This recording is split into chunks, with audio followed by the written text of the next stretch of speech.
I used to believe that love could conquer anything, that no matter how far someone strayed, family would always find its way back to each other. I believed this so deeply that I spent 67 years of my life building a fortune, not for myself, but for the one person I thought would treasure it most, my daughter, Sarah.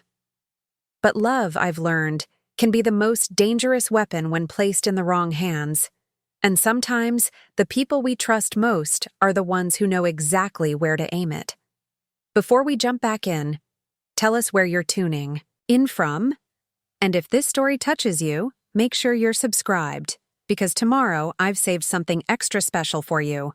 3 months ago, I was Phyllis Green, a proud mother and successful businesswoman worth $8.2 million. Today, I'm still Phyllis Green, still worth $8.2 million. But my daughter, she's discovered that some bridges once burned can never be rebuilt, and some trust funds, once lost, disappear forever. This is the story of how 3 days without food taught me more about my daughter's character than 35 years of motherhood ever did. It's about the moment I realized that sometimes the greatest act of love is knowing when to stop giving, and it's about the choice I made that changed both of our lives forever.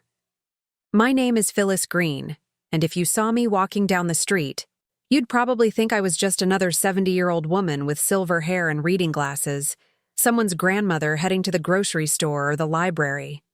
You wouldn't guess that I built Green & Associates from nothing, turning a small accounting firm into one of the most respected financial consulting companies in the state. You wouldn't know that I've spent the last 4 decades making millionaires out of middle-class families, or that I've been featured on the cover of Business Weekly 3 times. But most importantly, you wouldn't see the weight I carry in my chest every single day. The weight of loving someone who stopped loving me back a long time ago, even though I was too blind to see it. I'm sitting in my study right now. The same mahogany-paneled room where I've made some of the most important decisions of my life. The walls are lined with awards, photographs from charity galas, and framed articles about my business success. But none of those accolades matter anymore. What matters is the empty chair across from my desk, the one where my daughter Sarah used to sit when she'd visit, back when her visits weren't just about money. The irony isn't lost on me. I spent my entire career teaching people how to build wealth, how to secure their children's futures, how to create legacy that would last generations. I preached the importance of financial planning, of teaching your children the value of money and hard work. Yet somehow, I failed to see that I was creating the very monster that would eventually turn against me. Sarah was born when I was 35, after years of trying to conceive. My husband Robert and I had almost given up hope when the doctor confirmed what we barely dared to believe. She was our miracle baby, our golden child, the answer to every prayer we'd whispered in the dark. Robert used to joke that we'd won the lottery when Sarah was born, with her bright blue eyes and infectious laugh. He had no idea how prophetic those words would become. When Sarah was 3 years old, Robert was diagnosed with pancreatic cancer. The doctors gave him 6 months. He fought for 2 years, every single day, because he couldn't bear the thought of leaving us alone. I watched the strongest man I'd ever known waste away to nothing, and through it all, he made me promise that I would take care of our little girl, that I would give her everything we'd dreamed of giving her together. I kept that promise, perhaps too well. After Robert died, I threw myself into building the business with a ferocity that surprised even me. Every client I gained, every deal I closed, every dollar I earned was for Sarah. I told myself I was securing her future, making sure she'd never want for anything. I worked 18-hour days, missed school plays and soccer games, hired nannies, and drivers and tutors to fill the gaps where I should have been. But I always made sure Sarah had the best of everything. The best schools, where she glided through without ever really trying.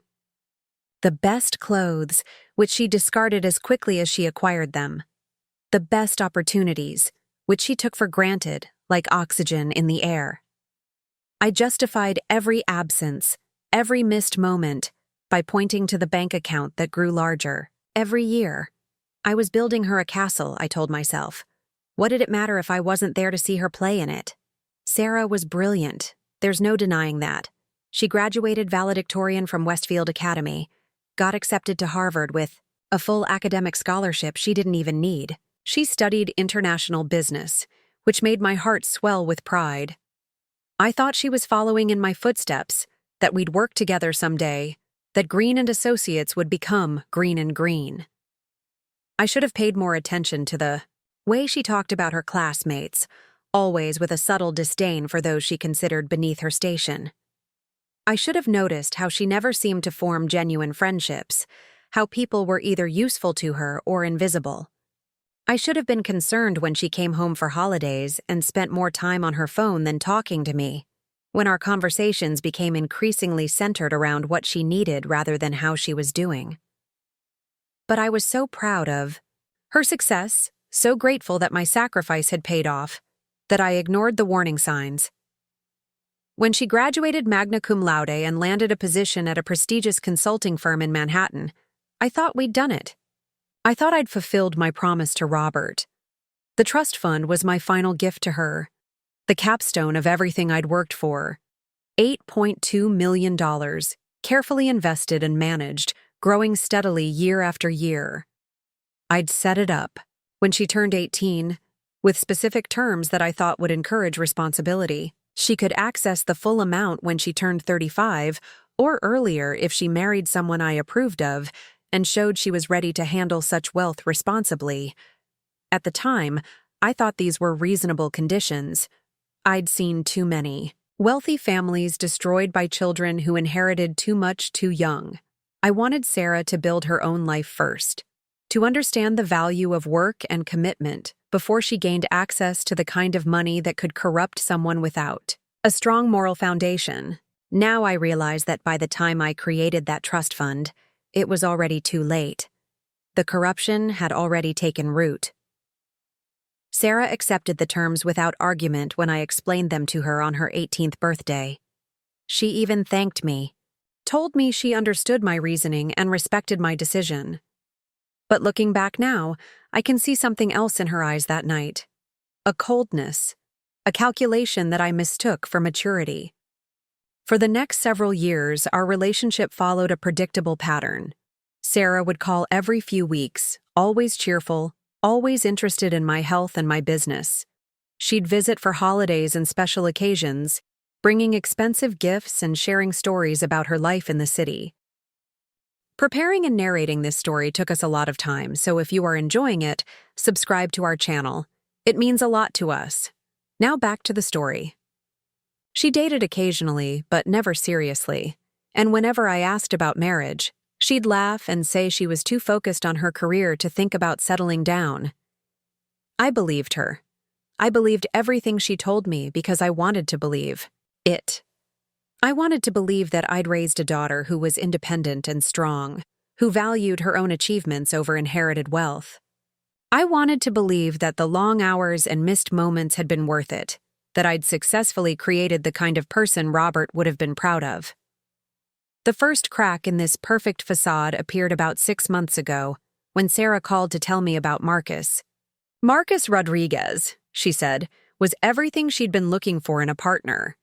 He was intelligent, ambitious, charming, and shared her vision for the future. He worked in private equity, which impressed me. Anyone who could succeed in that. Cutthroat industry had to have both talent and drive. Sarah's voice had a quality I'd never heard before when she talked about him, a warmth that made me think she'd finally found someone who could make her happy. When she asked if she could bring him to meet me, I was thrilled.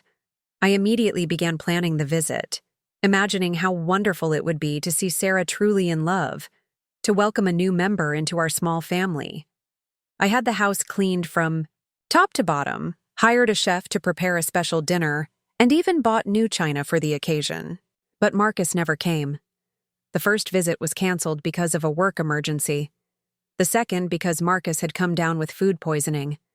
The third because there was a family crisis that required his immediate attention.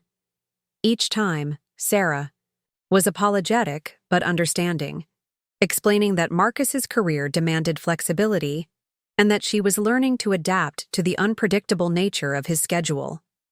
I told myself that this was normal, that successful people often had to juggle competing priorities. But something nagged at me about the way Sarah's explanations became more elaborate each time, the way she seemed to anticipate my questions before I asked them.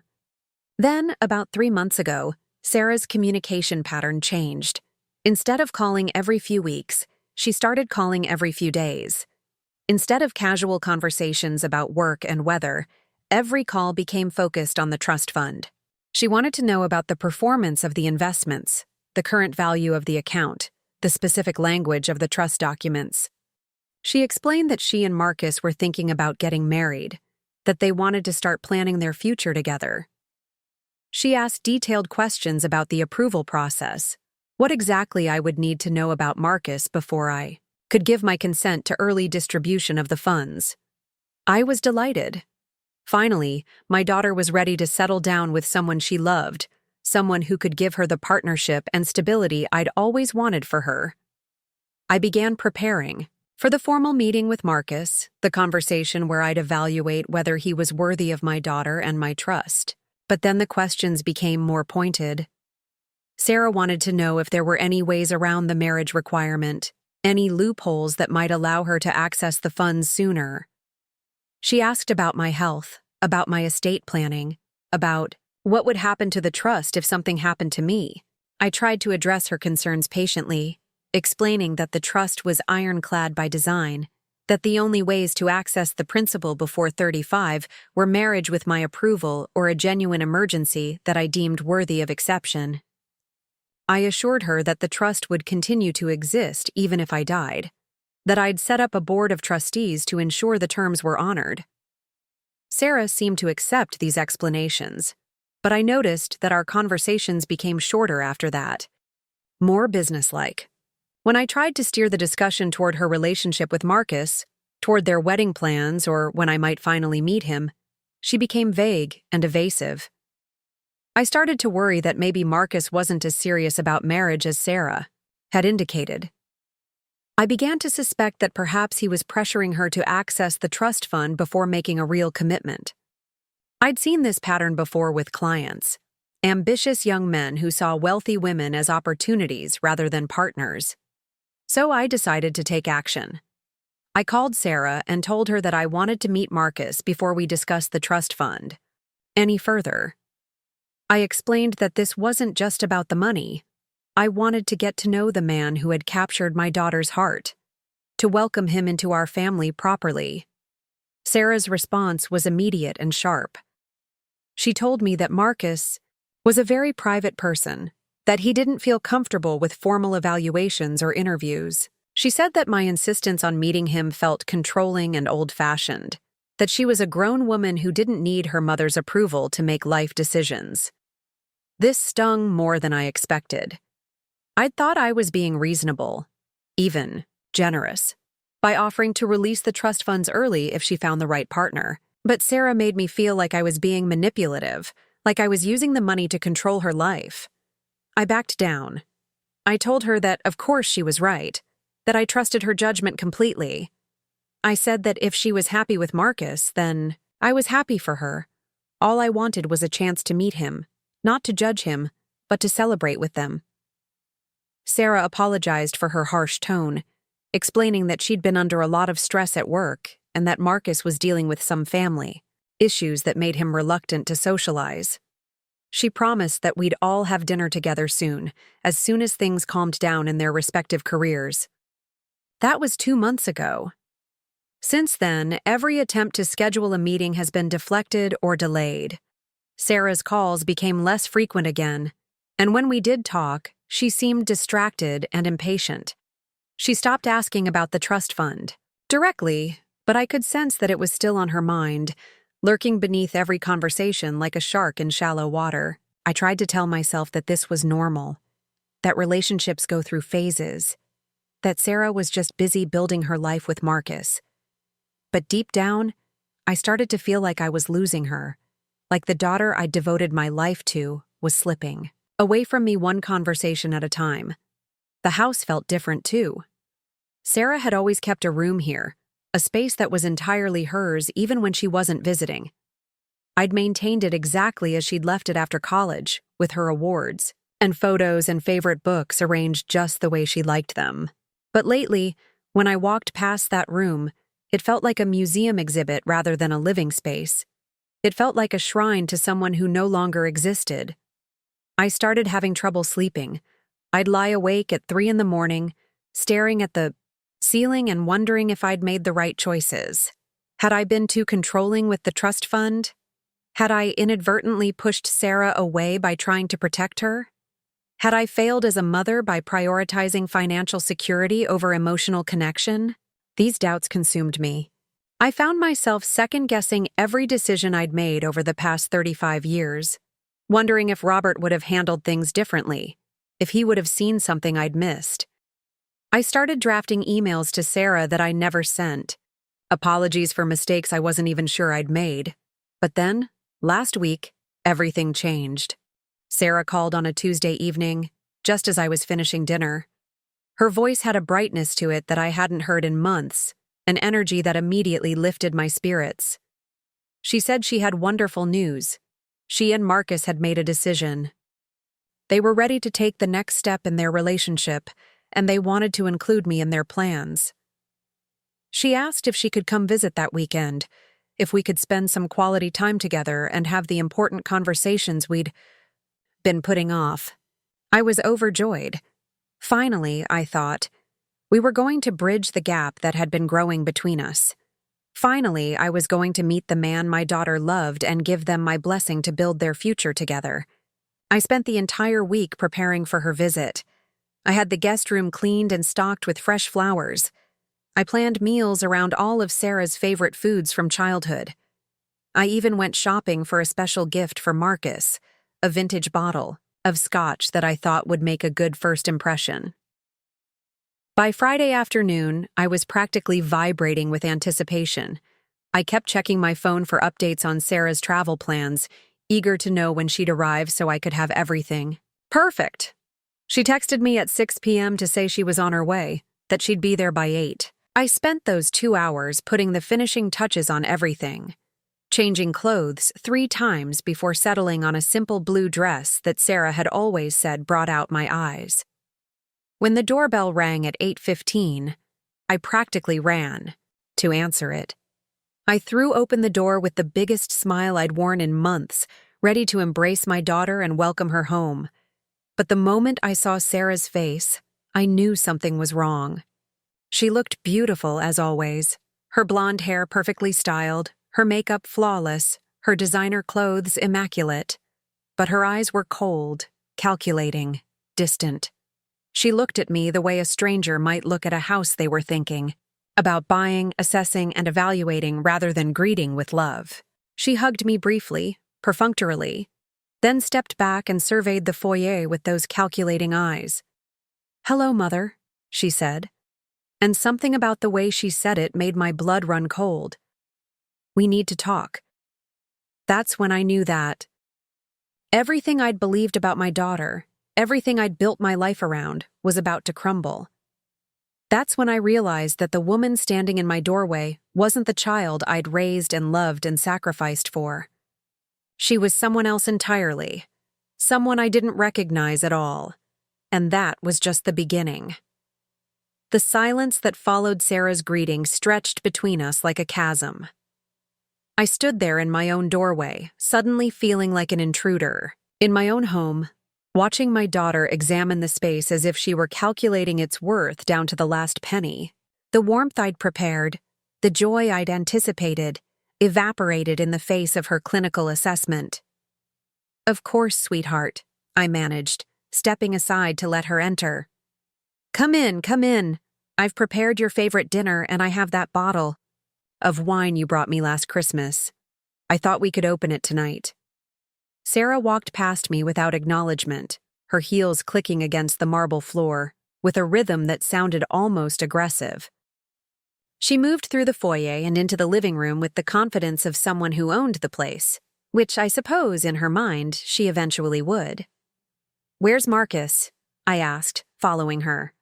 "I thought he might be coming with you this time."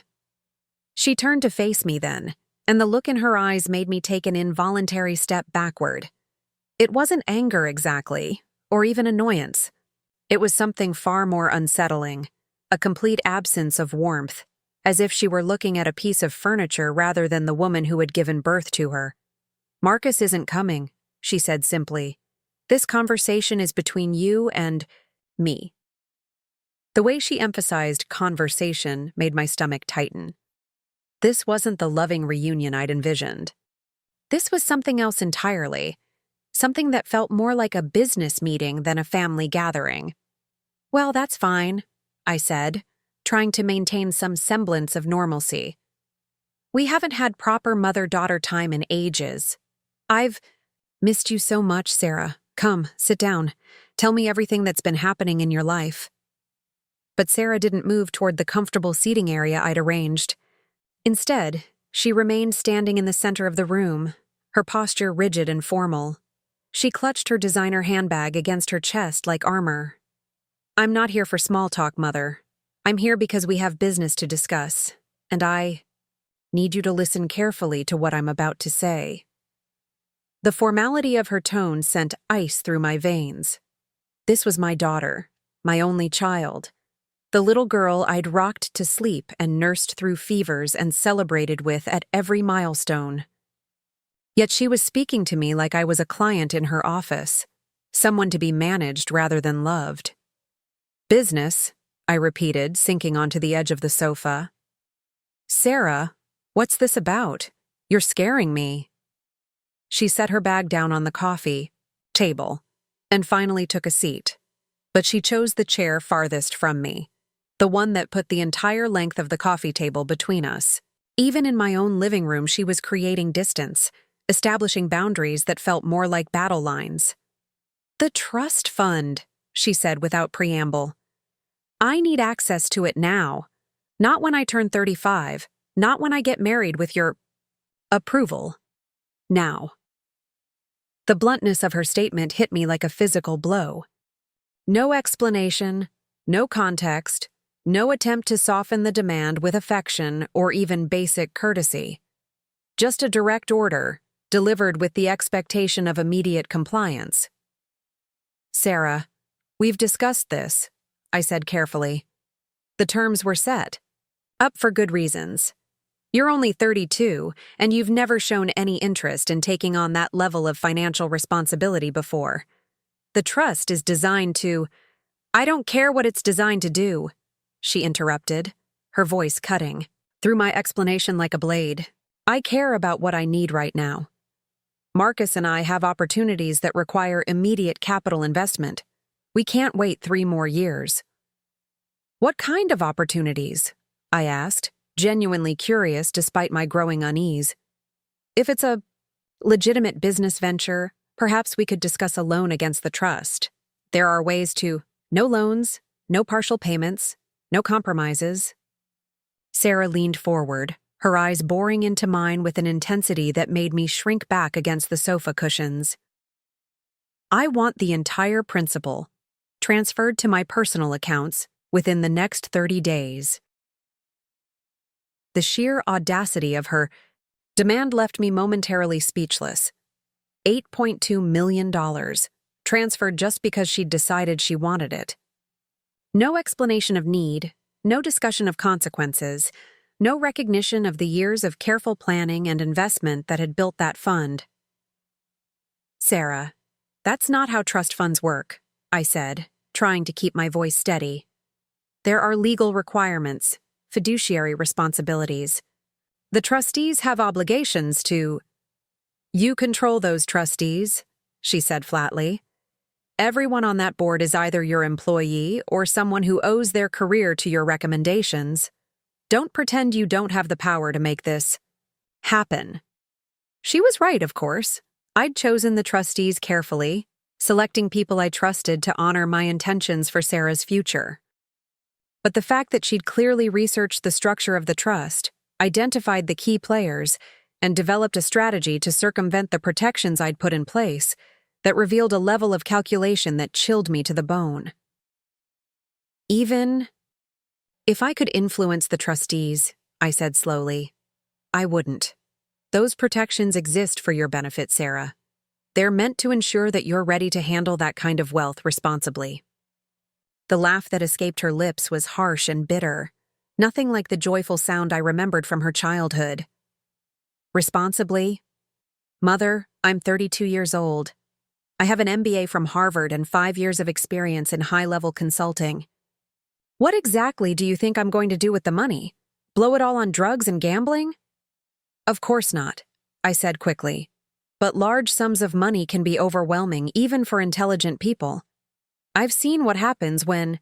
You've seen what happens to other people's children, Sarah interrupted. People who weren't raised with wealth, who didn't grow up understanding how money works. I'm not some trust fund baby who's never had to work for anything. I've built my own career, made my own money. With my support, I pointed out gently. The best schools, the connections I provided, the financial security that allowed you to take unpaid internships and build your resume without worrying about student loans or living expenses. Sarah's expression hardened further, if that was possible. So what? That's what parents are supposed to do. That's what you chose to do. You don't get to hold that over my head for the rest of my life. The casual dismissal of decades of sacrifice hit me harder than any slap could have. All those 18-hour days, all those missed school plays and soccer games, all those years of building something meaningful so that she could have every advantage, reduced to an obligation, something I was supposed to do. Oh, I'm not holding anything over your head, I said, struggling to keep the hurt out of my voice. I'm trying to protect you. The terms of the trust were carefully considered. They're meant to ensure that you're in a stable place in your life before you take on the responsibility of managing that kind of wealth. Stable?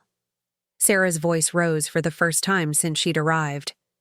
I have a 6-figure salary, a penthouse apartment in Manhattan, and a relationship with a man who understands my ambitions. How much more stable do I need to be? Then bring Marcus to meet me, I said, seizing on the opening. If you're so serious about this relationship, if he's such an important part of your future, why haven't I been able to meet him? It's been months since you first mentioned him, and every time we plan to get together, something comes up. Sarah's jaw tightened, and for a moment something flickered across her face. Uncertainty, perhaps, or guilt. But it was gone so quickly I might have imagined it.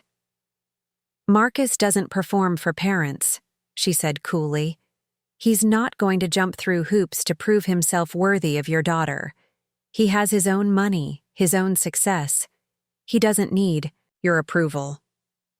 But I do, I said softly. I need to know the man my daughter is planning to marry. I need to see that he loves you for who you are, not what you're worth.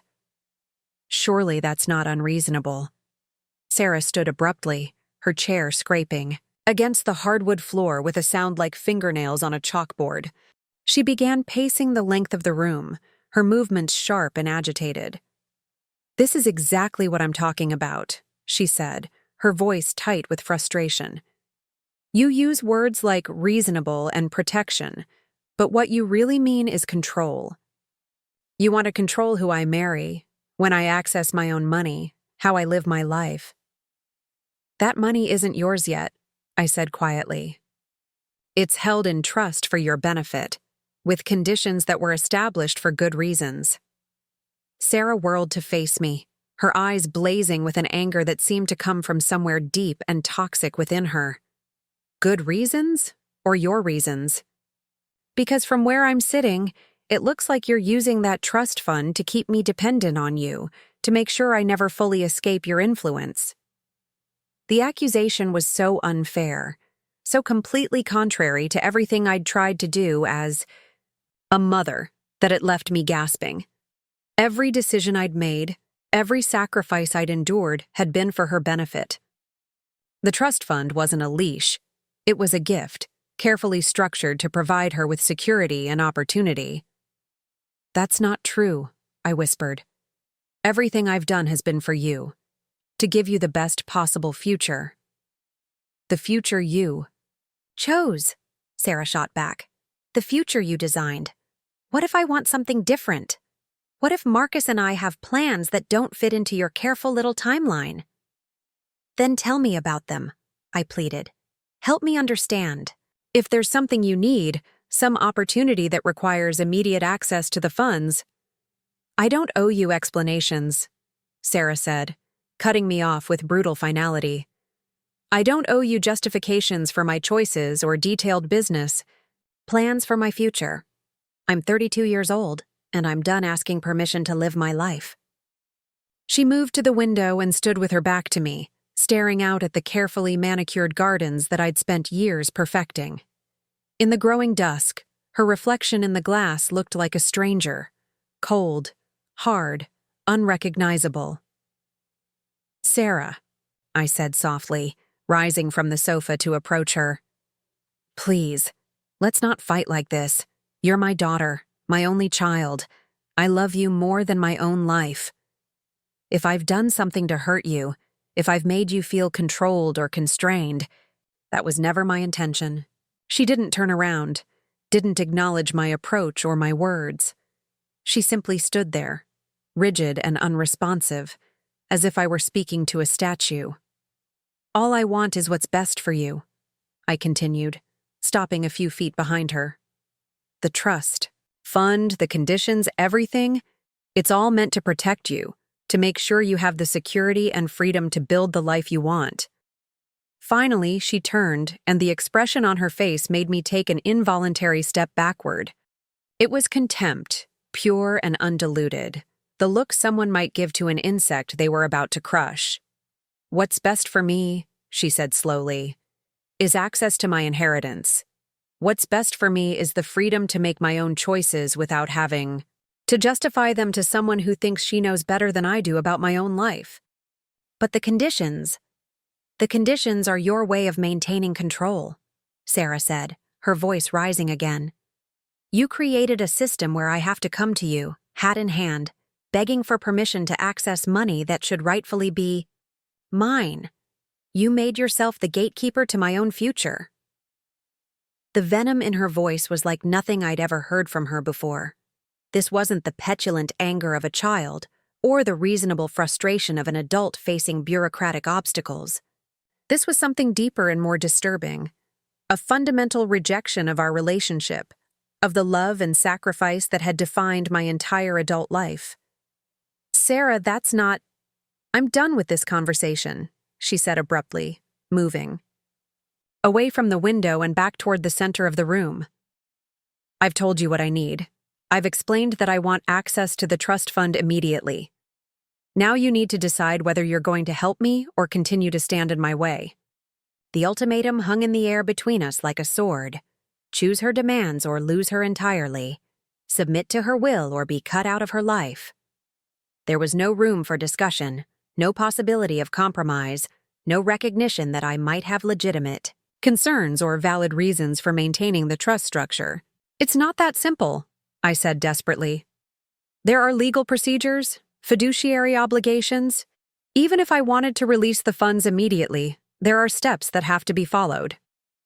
Then start following them, Sarah said coldly. Call your lawyers tomorrow. Initiate whatever procedures are necessary. I want this resolved within 30 days. And if I don't? Sarah picked up her handbag and slung it over her shoulder, her movements sharp and decisive. Then you'll discover just how little your daughter needs you in her life. The threat was delivered with surgical precision, designed to cause maximum damage with minimum effort. She knew exactly where to strike, exactly how to hurt me most effectively. The fact that she was willing to weaponize our relationship, to use my love for her as a tool of manipulation, revealed something about her character that I'd never seen before. You don't mean that, I said, but even as the words left my mouth, I knew they weren't true. She did mean it. She meant every cold, calculated syllable. Try me, Sarah said simply. She moved toward the foyer, her heels clicking against the eye, floor with the same aggressive rhythm I'd noticed when she arrived. I followed her, my mind racing, trying to find some way to salvage the situation, to reach the daughter I'd raised and loved. "Stay for dinner," I said desperately. "Please. We don't have to talk about the trust fund. We can just be together, like we used to be. I made your favorite—" "I'm not hungry," Sarah said without turning around. She paused at the front door, her hand on the handle, and looked back at me over her shoulder. 30 days, Mother. That's all the time you have to decide what matters more to you, controlling my life or keeping me in it." "Sarah, wait." But she was already gone, the door closing behind her with a finality that echoed through the suddenly empty house. I stood there in the foyer, staring at the closed door, trying to process what had just happened. This was not the daughter I'd raised. This was not the child I'd sacrificed everything for, worked myself to exhaustion for, built an empire for. This was someone else, someone cold and calculating and cruel, someone who saw our relationship as nothing more than a transaction. I walked slowly back to the living room, my legs feeling weak and unsteady. The dinner I'd prepared was growing cold in the kitchen. The bottle of wine I'd planned to open sat unopened on the counter. The flowers I'd arranged were already beginning to wilt in their vases. I sank onto the sofa and stared at the chair where Sarah had sat, trying to reconcile the woman who'd just left with the child I remembered. When had she changed? When had love become leverage? When had family become nothing more than a means to an end? The trust fund had been my gift to her future, my way of ensuring that she'd always be secure, always be protected. But somehow, it had become a weapon she was willing to use against me, a tool of manipulation and control. I thought about the conditions I'd established, the protections I'd put in place. Were they really about her welfare? Or were they, as she'd accused, about maintaining my influence over her life? Had I created a system that kept her dependent on me, that forced her to seek my approval even as an adult? The questions circled, in my mind like vultures, picking at my confidence, my certainty, my understanding of everything I'd tried to do as a mother. Maybe she was right. Maybe I had been controlling, manipulative, unwilling to let her grow up and make her own choices. But even if that were true, even if my motives had been flawed, did that justify the cruelty I'd just witnessed? Did that, excuse the cold calculation, the complete absence of love or gratitude or even basic human decency? I sat there until well past midnight, trying to make sense of what had happened, trying to decide what I should do. Part of me wanted to call my lawyers first thing in the morning, to begin the process of releasing the trust fund just to get my daughter back. Part of me wanted to hold firm, to maintain the boundaries I'd established, to force her to respect the conditions I'd set. But there was another part of me, a small voice in the back of my mind, that whispered something far more disturbing. What if this wasn't really about the trust fund at all? What if this was about something else? Something darker and more complicated than a daughter's impatience with her inheritance? What if the woman who'd sat in my living room, who'd delivered ultimatums with surgical precision and threatened to cut me out of her life without a trace of emotion, what if that was who Sarah really was? What if everything I'd believed about her, everything I'd built my life around, had been an illusion? I pushed that thought away, telling myself I was being paranoid, letting one difficult conversation color my perception of 32 years of motherhood. Sarah was stressed, frustrated, maybe even in some kind of trouble that she couldn't tell me about. People said things they didn't mean when they were under pressure. But as I finally made my way upstairs to bed, I couldn't shake the memory of that look in her eyes, cold, calculating, completely devoid of love. That wasn't stress or frustration. That was something else entirely. That was the look of someone who'd already decided I was expendable. I should have paid more attention to that instinct. I should have trusted what I'd seen, what I'd felt, what every maternal alarm bell in my body had been screaming. Because what happened next, What Sarah did to me over the following 3 days would prove that my worst fears about my daughter's character were not only justified but far too generous. The woman I'd raised, the child I'd devoted my life to, was about to show me exactly what she was capable of when she didn't get what she wanted. And the lesson she was about to teach me would change everything I thought I knew about love, family, and the price of unconditional devotion. As I lay in bed that night, staring at the ceiling and replaying every word of our conversation, I had no idea that this was the last night I'd spend in ignorance about my daughter's true nature.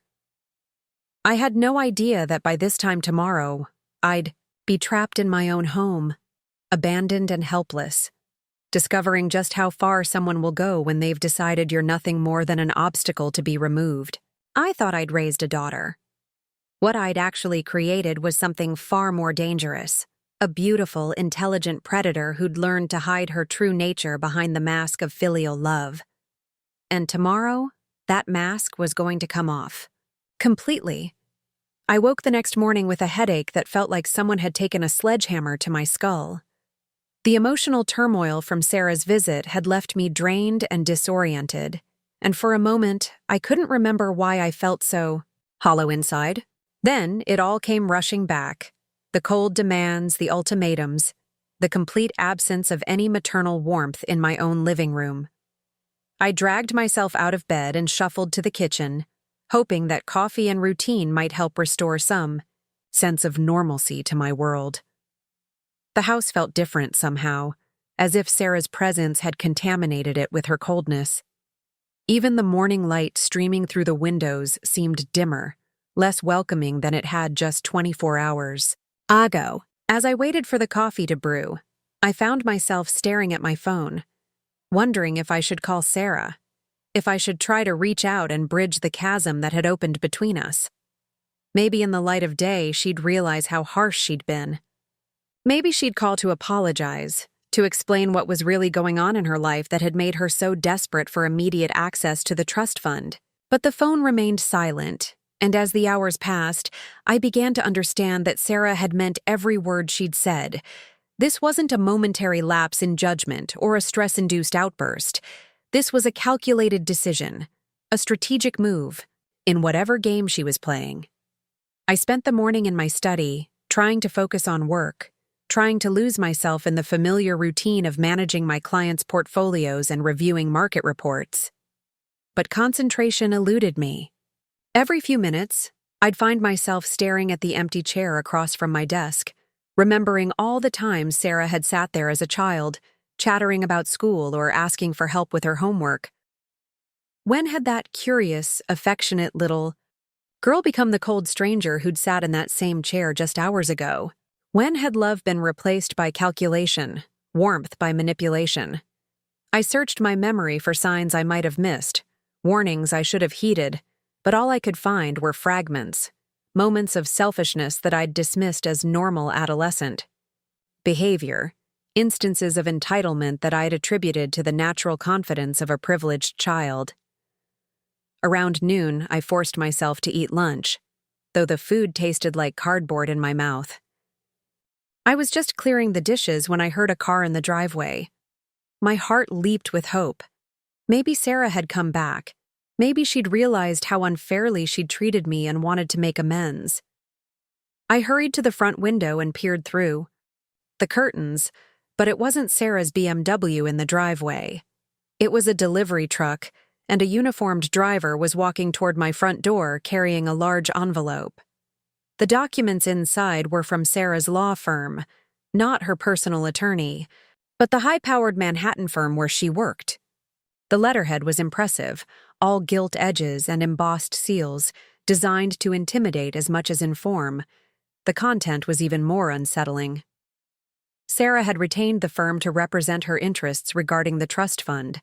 They were formally requesting all documentation related to the trust's establishment, its current value, the identity and contact information of all trustees, and a detailed explanation of the procedures required to modify or dissolve the trust entirely. The letter was written in the kind of legal language designed to be both comprehensive and threatening. They weren't asking for this information. They were demanding it, with implicit consequences for any delays or refusals to comply. They'd given me 72 hours to provide everything they'd requested, after which they would pursue alternative remedies to protect their clients' interests. I read the letter 3 times, each reading making my hands shake more violently. This wasn't the action of a daughter who'd had a momentary disagreement with her mother. This was the opening move in what could only be described as a legal assault, a calculated attempt to strip away every protection I'd built into the trust structure. But what disturbed me most wasn't the legal maneuvering, it was the timeline. Sarah had visited me last night, delivered her ultimatum, and walked out of my house. She couldn't have contacted her law firm until this morning at the earliest. Yet these documents were comprehensive, detailed, clearly the product of extensive preparation and research, which meant she'd been planning this attack long before she'd set foot in my house. The conversation we'd had, the demands she'd made, the hurt and anger I'd witnessed, it had all been theater, a performance designed to provide legal cover for what she'd already decided to do. I called my own attorney, Margaret Walsh, who'd been handling my legal affairs for over a decade. Margaret was in court, her secretary informed me, but she'd return my call as soon as possible. I left a message explaining that I had an urgent matter regarding my daughter and the trust fund, then spent the rest of the afternoon pacing my house like a caged animal. Margaret called back around 5, and I could hear the concern in her voice as I explained what had happened. She asked me to scan and email the documents Sarah's firm had sent, then told me she'd review everything and call me back within the hour. When she did call back, her tone was grim. "Phyllis, I have to ask you this directly. Has Sarah given you any reason to believe she's in some kind of financial trouble? Gambling debts? Bad investments? Anything that might explain this? Sudden desperation for immediate access to such a large sum?" "Nothing," I said. "Her job pays well. She's never asked me for money before this. And she claims to be in a serious relationship with someone who has his own financial resources. Because what I'm seeing here isn't normal beneficiary impatience," Margaret continued. "This is the kind of legal strategy we usually see in cases involving fraud, embezzlement, or other situations where someone needs immediate access to large amounts of cash to avoid serious consequences." The implications of what she was suggesting hit me like a physical blow. "You think Sarah's in legal trouble?" "I think Sarah's being advised by people who specialize in aggressive wealth extraction," Margaret said carefully. "The firm she's retained isn't known for family law or estate planning. They're corporate raiders, Phyllis. They specialize in hostile takeovers and asset stripping. Why would your daughter need that kind of representation unless she's planning to treat your family relationship like a business transaction?" I sank into my desk chair, feeling suddenly old and fragile. "What do I do?" "First, we respond to their demands with our own documentation requirements," Margaret said. "If they want comprehensive financial information about the trust, they need to provide comprehensive information about why their client needs immediate access to these funds. We make them justify their position just as aggressively as they're trying to make you justify yours. And second, you need to prepare yourself for the possibility that this is going to get very ugly, very quickly. If Sarah's willing to retain this kind of legal firepower against her own mother, she's already crossed lines that most people wouldn't even consider. You need to think seriously about what you're willing to sacrifice to maintain your relationship with your daughter." After Margaret hung up, I sat in my study as darkness fell outside, trying to process what my life had become in the span of 24 hours. Yesterday, I'd been a successful businesswoman looking forward to a reunion with my beloved daughter. Today, I was the target of a legal assault orchestrated by that same daughter, represented by attorneys who specialized in financial warfare. I tried calling Sarah, hoping against hope that I could reach the person I'd raised, the child who'd once loved me unconditionally. But my calls went straight to voicemail, and she didn't return any of them. By the third attempt, I realized that the daughter I'd known was gone, replaced by someone who saw me as nothing more than an obstacle to be overcome. That night, I barely slept. Every sound in the house made me jump. Every shadow seemed threatening. I kept expecting Sarah to return, to demand entry, to escalate whatever game she was playing. But the house remained quiet, empty except for my own fears and doubts. Saturday morning brought another delivery, this time from a different law firm. One I recognized as specializing in elder law and estate disputes. The documents they sent were even more chilling than the first batch. Sarah wasn't just challenging the trust fund anymore. She was questioning my mental competency to manage my own affairs. The papers outlined a potential guardianship proceeding, suggesting that my refusal to release the trust funds demonstrated either cognitive decline or psychological instability that warranted court intervention. They'd included copies of psychological evaluations and medical assessments that could be ordered by a judge, along with a list of symptoms that might indicate diminished capacity in elderly individuals. The message was clear. Give Sarah what she wants, or face a legal challenge that could strip away not just my control over the trust fund, but my autonomy over my entire life. They were threatening to have me declared incompetent, to place my assets under court supervision, to reduce me to a ward of the state if I didn't comply with my daughter's demands. I called Margaret immediately, my hands shaking so badly I could barely dial the number. When I explained what had arrived, the silence on the other end of the line stretched so long, I thought the call had been dropped. "Margaret? Are you there?" "I'm here," she said finally, and her voice sounded strained. "Phyllis, I need you to listen to me very carefully. What you're describing isn't normal legal strategy. This is financial elder abuse, and it's being orchestrated by someone who understands exactly how to exploit the legal system to target vulnerable seniors." "But I'm not vulnerable," I protested. "I'm perfectly competent, mentally sharp, capable of managing my own affairs." "That doesn't matter," Margaret said grimly. "In guardianship proceedings, the burden of proof is on you to demonstrate your competency, not on them to prove your incapacity. They can drag you through months of expensive litigation, force you to undergo humiliating medical and psychological evaluations, and even if you ultimately prevail, the process itself can be devastating both financially and emotionally." "So, what are you saying? That I should just give in? Hand over $8 million because Sarah's threatening to have me declared incompetent?" "I'm saying that whoever is advising your daughter understands exactly how to weaponize the legal system against elderly parents," Margaret replied. "This isn't amateur hour, Phyllis. This is sophisticated financial predation, and it's being executed by people who've done this before." The realization hit me like a freight train. This wasn't about Sarah's impatience or even her greed.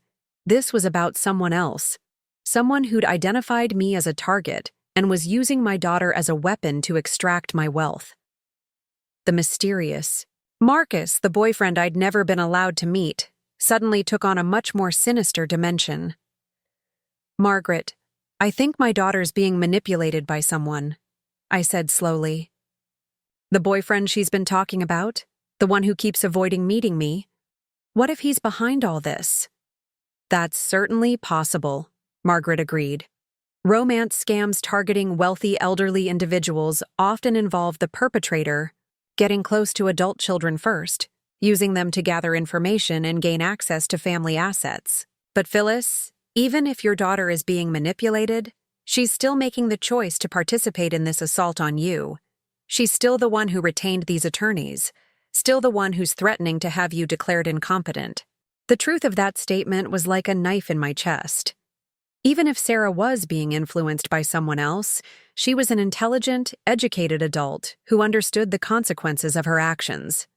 She knew what those legal documents would do to me, how they would terrorize and isolate me. She'd chosen to be a weapon in someone else's hands, and that choice revealed something about her character that I could no longer ignore. I spent Saturday in a haze of fear and disbelief, jumping at every sound, scrutinizing every shadow. The House that had been my sanctuary for decades now felt like a prison, and I found myself wondering if Sarah had keys, if she could enter whenever she wanted, if I was safe in my own home. Sunday morning brought the final blow, delivered not by courier, but by Sarah herself.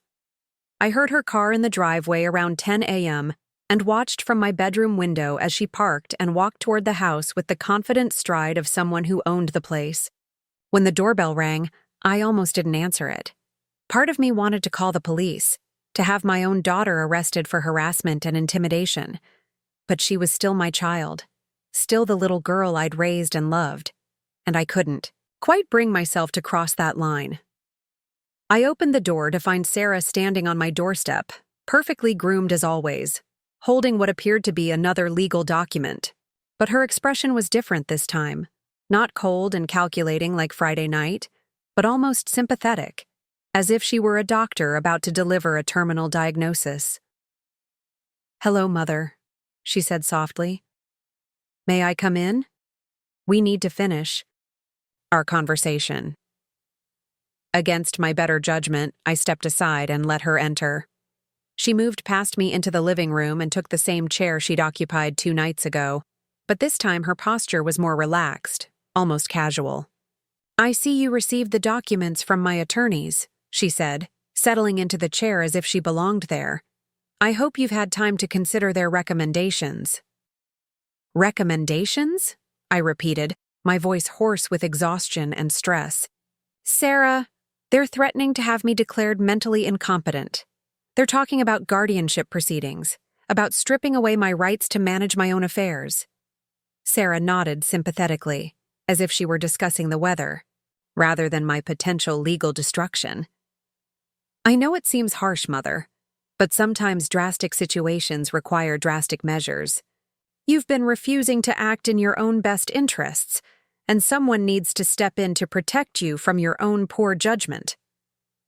The casual cruelty of her words, delivered in such a reasonable tone, was more disturbing than any amount of shouting would have been. She was talking about destroying my life as if it were a necessary medical procedure, something unpleasant but ultimately beneficial. "My poor judgment?" I whispered. "Sarah, I created that trust fund for your protection. Every condition, every restriction, was designed to ensure your financial security." "Your version of my financial security," Sarah corrected gently. "Your timeline, your conditions, your approval process. But what if your version isn't what's best for me right now? What if holding onto those controls is actually harmful to my interests?" She leaned forward slightly, and for a moment I caught a glimpse of something behind her sympathetic expression, something cold and predatory that made my blood run cold. "The attorneys have explained the guardianship process to me," she continued, in that same reasonable tone. "It's really quite straightforward. A concerned family member petitions the court, citing specific examples of diminished capacity or poor judgment. Medical and psychological evaluations are ordered. If the evidence supports the petition, the court appoints a guardian to manage the individual's affairs in their best interests." "You're talking about having me declared incompetent," I said, my voice barely audible. "Your own mother." "I'm talking about protecting you from decisions that could harm both of us," Sarah replied smoothly. "Think about it, Mother. You're 70 years old, you're isolated, you're making financial decisions based on emotion rather than logic. The court would see those as legitimate concerns about your capacity to manage complex assets." "I'm not isolated," I protested weakly. "I have friends, colleagues, a successful business." "Do you?" Sarah tilted her head slightly, studying me with clinical interest. "When was the last time any of those friends visited you at home? When was the last time you had dinner with someone who wasn't a business associate? When was the last time you left this house for anything other than work?" Her questions hit their mark with devastating accuracy. I had become isolated over the years, so focused on building wealth for Sarah's future that I'd neglected to build a life for myself. My social circle had shrunk to business contacts and professional relationships. I spent most of my time alone in this big house, surrounded by the trappings of success, but increasingly cut off from genuine human connection. "You see?" Sarah said softly, as if she were helping me understand something for my own good. "The pattern is already there. A successful businesswoman becomes increasingly reclusive, makes questionable decisions about major financial assets, refuses reasonable requests from family members. A court would see clear signs of declining judgment, possibly early-stage dementia." "I don't have dementia," I said desperately. "I'm perfectly competent. Ask any of my clients, any of my business partners." "Business competency and personal judgment are different things," Sarah explained patiently. "You can be brilliant at managing other people's money while making terrible decisions about your own family relationships. The attorneys have shown me case studies. It's more common than you might think." She reached into her purse and pulled out the document she'd been carrying, setting it on the coffee table between us with the same careful precision she'd used when delivering her first ultimatum. "This is a voluntary agreement," she said. "You can avoid the guardianship proceedings entirely by signing this document, which transfers management of the trust fund to me immediately. You retain all your other assets and freedoms, and we can put this entire unpleasant episode behind us." I stared at the document as if it were a poisonous snake. "And if I don't sign?" Sarah's sympathetic expression didn't waver, but something shifted in her eyes, a hardness that reminded me uncomfortably of the look she'd given me Friday night. "Then we proceed with the legal process," she said simply. "The petition gets filed tomorrow morning. Medical evaluations begin within the week. The entire matter becomes public record, which means your business clients will learn that your own daughter has questioned your mental competency. Even if you ultimately prevail, the damage to your professional reputation will be significant." The threat was delivered with surgical precision, each word calculated for maximum impact. She knew exactly how to hurt me, exactly what I had to lose, exactly how much damage she could inflict even if she didn't ultimately win. "You're blackmailing me," I said, the words coming out as barely a whisper. "I'm offering you a choice," Sarah corrected. "A private family arrangement that protects both of our interests, or a public legal proceeding that will be expensive, humiliating, and ultimately unnecessary." I looked at my daughter, really looked at her, and tried to find some trace of the child I'd raised. But all I could see was a beautiful, intelligent predator who'd learned to use my love for her as a weapon against me. She'd studied my weaknesses, identified my vulnerabilities, and crafted a strategy designed to strip away everything I'd worked for while making it seem like she was doing me a favor. "I need time to think," I said finally. Sarah glanced at her. "Watch," a gesture so casual and dismissive it felt like a slap. "Of course," she said, rising from her chair with fluid grace. "Take all the time you need. Just remember that the guardianship petition gets filed first thing Monday morning if I don't hear from you before then." She moved toward the foyer, then paused and looked back at me with an expression that might have been mistaken for concern if you didn't know what to look for. "Mother, I want you to understand that I'm not doing this to hurt you. I'm doing this because I love you, and I want what's best for both of us. Sometimes the people we love most are the ones who need the most protection from their own poor choices." And with that final twist of the knife, she was gone, leaving me alone with a document that would either save my autonomy or cost me my daughter forever. Either way, I was about to discover just how far someone will go when they've decided that your love is worth less than your money. As I sat there in my empty living room, staring at the contract that would strip away everything I'd built, I finally understood what I was really facing. This wasn't a family dispute or a generational conflict about money and control. This was predation, pure and simple, carried out by someone who happened to share my DNA. The daughter I'd raised was gone, replaced by someone who'd learned to weaponize affection and manipulate maternal love for financial gain. And the most terrifying part was that she was very, very good at it. Tomorrow, I would have to make a choice that would define the rest of my life. But tonight, I was going to do something I hadn't done in 35 years of motherhood. Tonight, I was going to stop believing that love was enough to save us both. Sunday night was the longest night of my life. I sat in my study until dawn, staring at that document Sarah had left on my coffee table, trying to find some way out of the impossible choice she'd given me. Sign away everything I'd worked for, or face a legal battle that could destroy not just my wealth but my reputation, my dignity, my very identity as a competent human being. The contract was elegantly written, full of legal language that made surrendering my life's work sound like a reasonable business decision. Sarah would assume immediate control of the trust fund, with full discretionary power over its management and distribution. I would retain a modest living allowance, enough to maintain my current lifestyle, the document assured me, as if that were some kind of generous concession rather than the scraps from my own table. As I read through the terms again and again, one thing became crystal clear. This wasn't just about accessing the money early. If it were, the contract would have included provisions for my eventual resumption of control, or at least some oversight role in how the funds were used. Instead, it was a complete transfer of power, permanent and irrevocable. Sarah wasn't just asking for her inheritance, she was stealing mine. But what haunted me most as I sat there in the pre-dawn darkness wasn't the financial implications.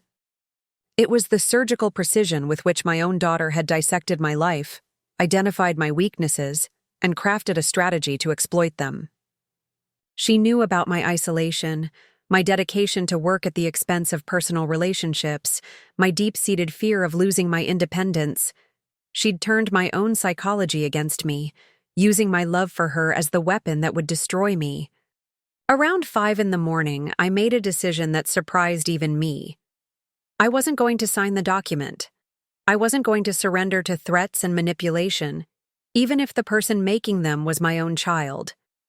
Whatever Sarah had become, whatever influences had twisted her into this predatory creature, I refused to reward her behavior by giving her what she wanted.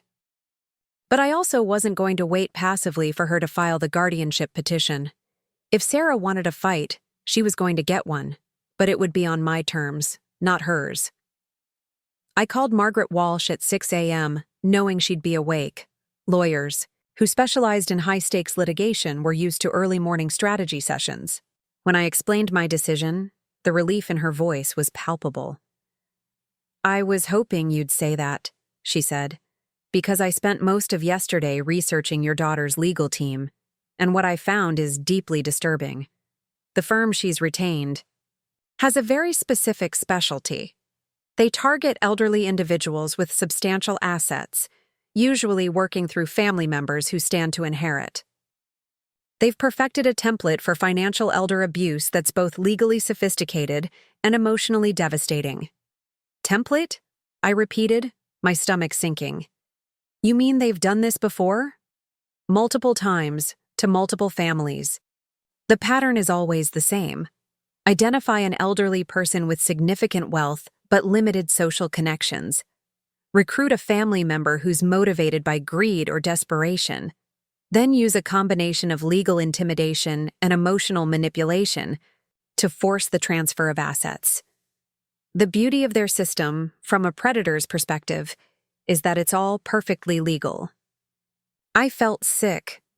My daughter wasn't just betraying me. She was following a playbook, executing a strategy that had been tested and refined on other families, other mothers who'd found themselves isolated and vulnerable to the people they'd trusted most. "Margaret, there's something else I need to tell you," I said slowly.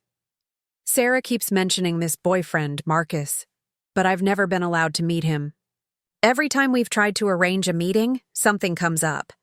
What if he's the one behind this? What if he's using Sarah to get to my money?" The silence on the other end of the line stretched so long, I thought the call had dropped. When Margaret finally spoke, her voice was grim. "Phyllis, I need you to give me everything you know about this Marcus. Full name, where Sarah says he works, any details she's shared about his background.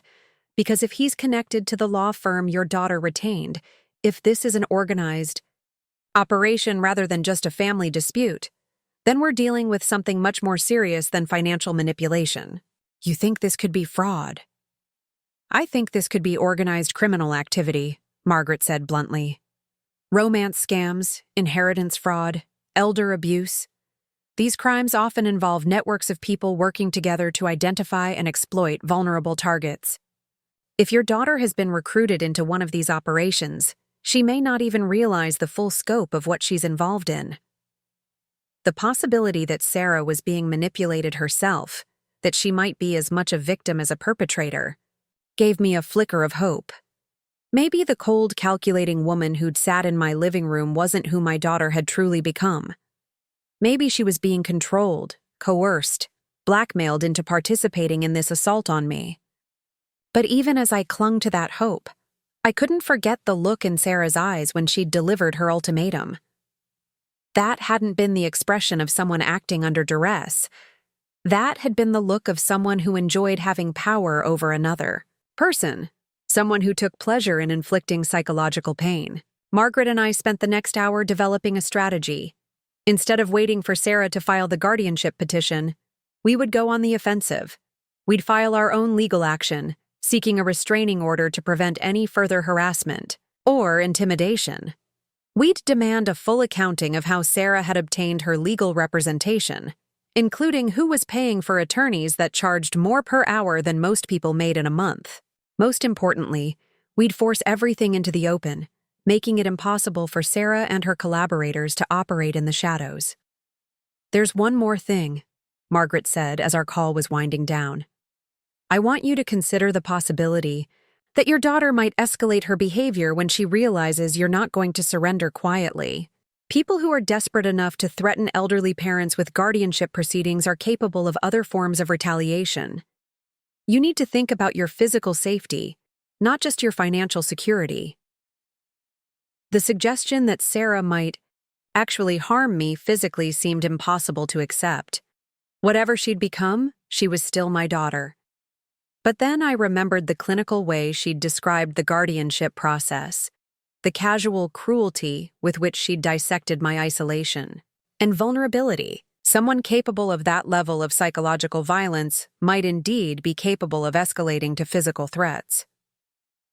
Monday morning arrived gray and cold, matching my mood as I prepared for what felt like the most important day of my life. I dressed, carefully in my best business suit, the armor I'd worn to countless high-stakes negotiations over the years. If I was going to war with my own daughter, I was going to look like the successful, competent woman I'd worked so hard to become. Margaret met me at the courthouse at 9 a.m., carrying a briefcase full of documents that would either save my independence or mark the beginning of a legal battle that could consume the rest of my life. As we walked up the steps together, I caught sight of Sarah and her legal team entering through another door. Even from a distance, I could see that Sarah looked different. Gone was the perfectly composed businesswoman I'd known all her life. This version of my daughter looked haggard, stressed, almost frantic. Her normally immaculate appearance was slightly disheveled, and she kept glancing around nervously as if she expected to be attacked at any moment. "Something's wrong," I murmured to Margaret. "Sarah looks terrified." Margaret followed my gaze and frowned. That's not the body language of someone who's in control of the situation. That's someone who's under pressure, possibly under threat. We filed our restraining order petition first, beating Sarah's guardianship filing by less than an hour. The documents we submitted painted a clear picture of systematic harassment, intimidation, and financial elder abuse. We included copies of all the threatening legal correspondence, detailed timelines of Sarah's increasingly aggressive behavior, and expert testimony about the tactics commonly used in inheritance fraud schemes. But it was the financial investigation that provided the most shocking revelations. Margaret had hired a forensic accountant to trace Sarah's recent financial activities, and what they'd discovered was staggering.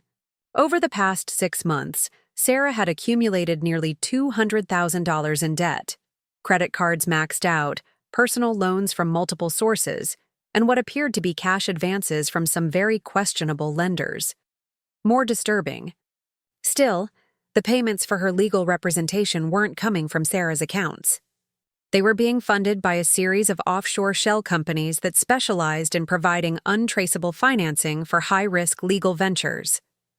Someone with significant resources and sophisticated financial knowledge was bankrolling Sarah's assault on me, and they were taking great pains to hide their identity.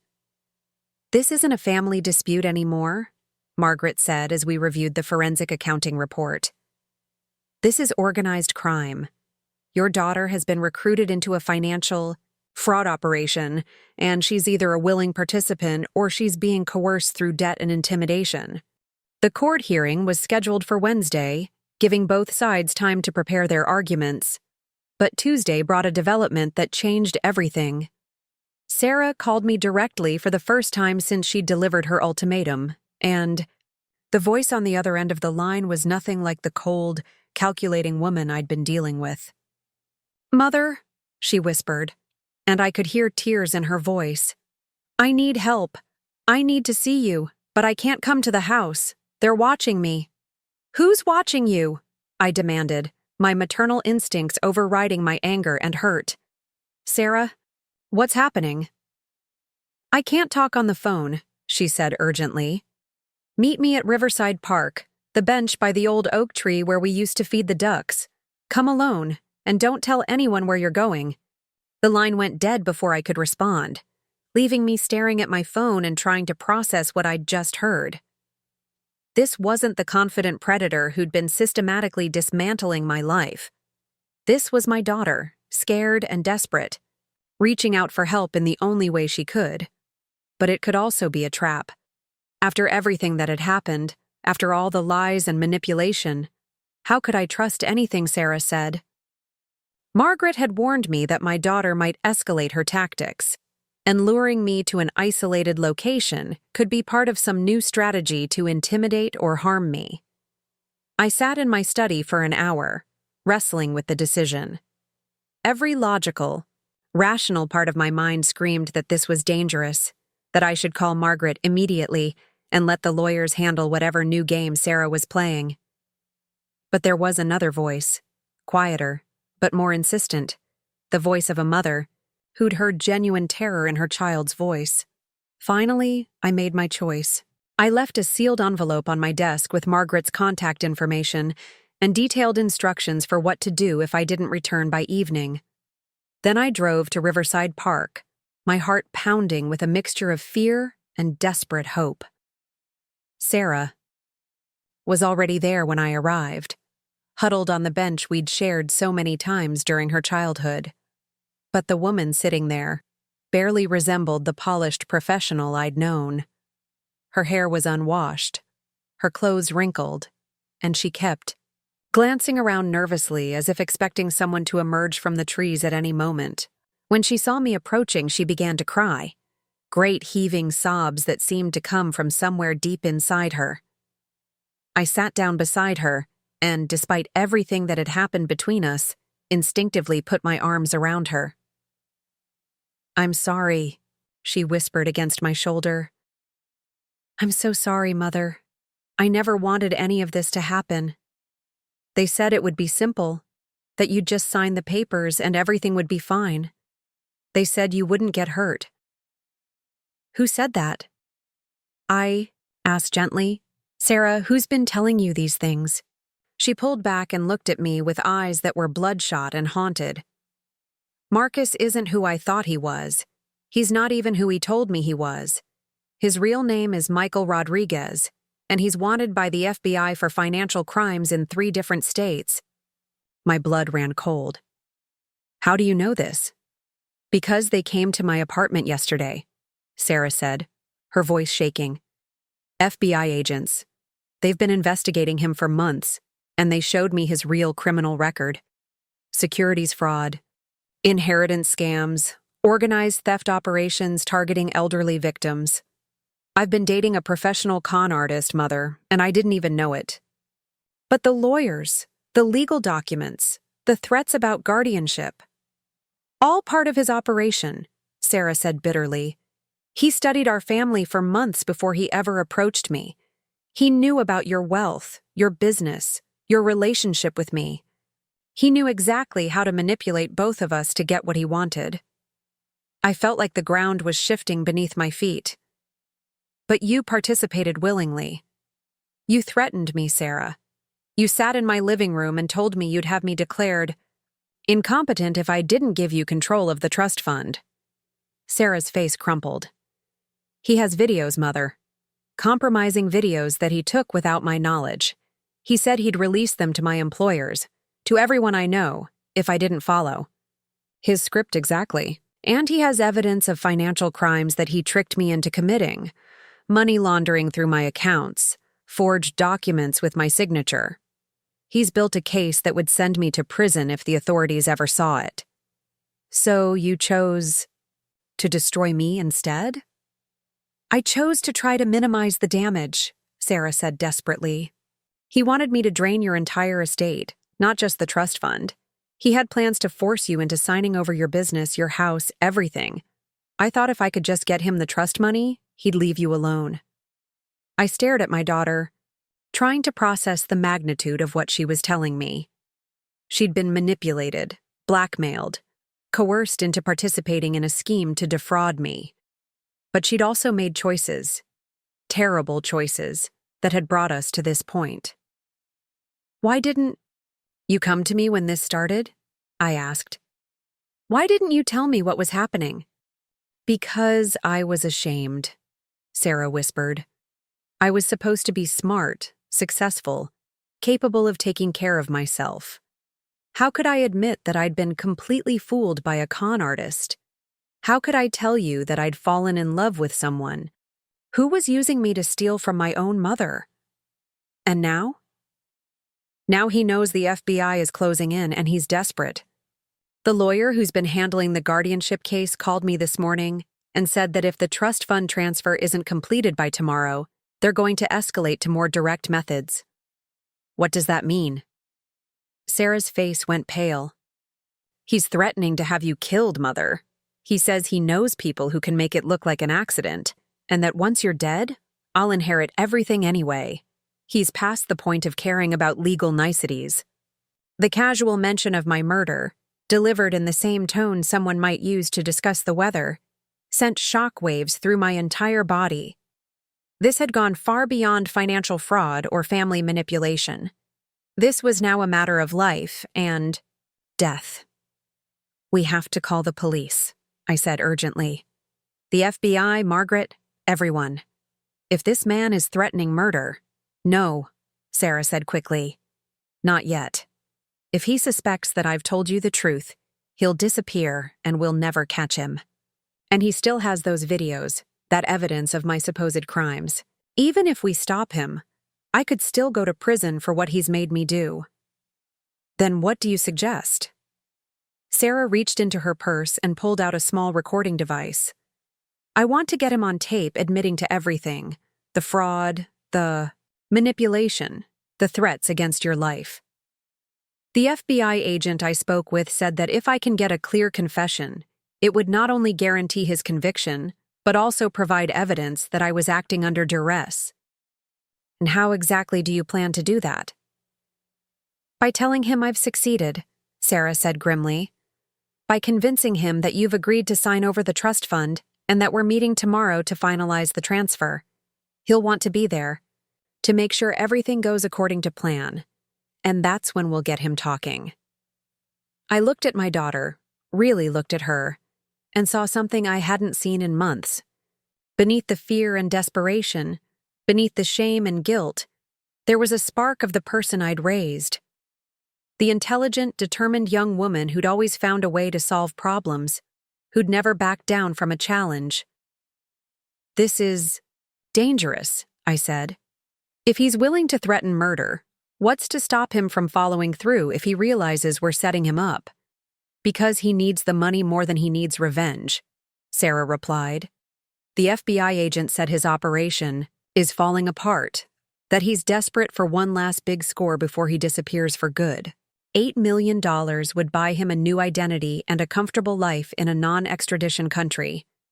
He won't risk losing that by acting impulsively. I wanted to believe her, wanted to trust that we could outmaneuver a professional criminal who'd been planning this operation for months. But I also knew that desperate people were capable of anything, and that putting both of our lives at risk might be exactly what he wanted. "There's something else?" Sarah said quietly. "The FBI agent told me that I'm not his first victim. He's done this before, to other families, other daughters. There's a woman in Florida whose mother died in what looked like a car accident just days before she was supposed to sign over her estate. Another case in California where an elderly man fell down his stairs after refusing to transfer assets to his son. You think he actually murdered those people?" "I think he's capable of anything," Sarah said. "And I think that if we don't stop him tomorrow, you're going to be his next victim." As we sat there on that park bench, surrounded by the innocent, sounds of children playing and dogs barking, I realized that my life had become something I never could have imagined. I was the target of a professional criminal operation, my own daughter had been weaponized against me, and tomorrow I would either help catch a killer or become his next victim. But for the first time in days, I wasn't facing this crisis alone. Sarah was back, scared, damaged, but genuinely remorseful for what she'd been manipulated into doing. Whatever happened tomorrow, we would face it together, as a family. The daughter I'd thought I'd lost was sitting right beside me. And together, we were going to make sure that the man who'd tried to destroy us both would pay for every moment of pain he'd caused. Tomorrow would either be the day we reclaimed our lives, or the day we lost them forever. But at least we'd face that fate as mother and daughter, united against a common enemy, fighting for something more valuable than any trust fund: our love, for each other and our right to survive.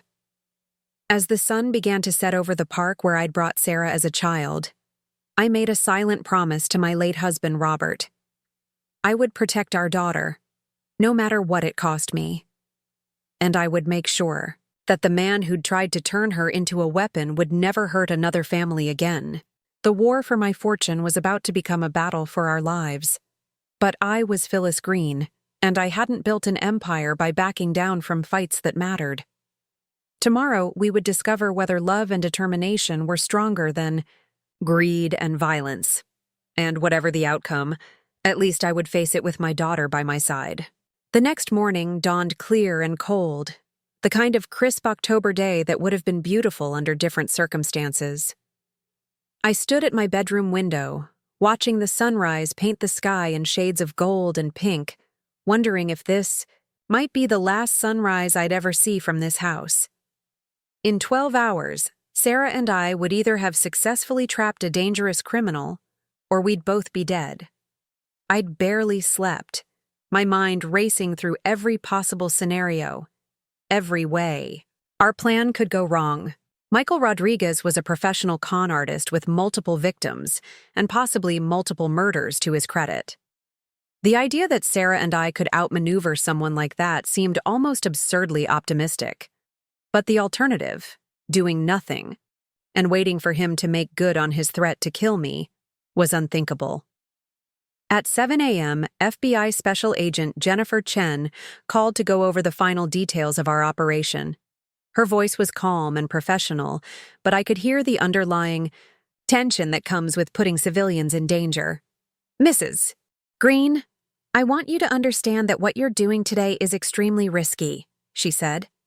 "Michael Rodriguez has a history of violence when his operations are threatened.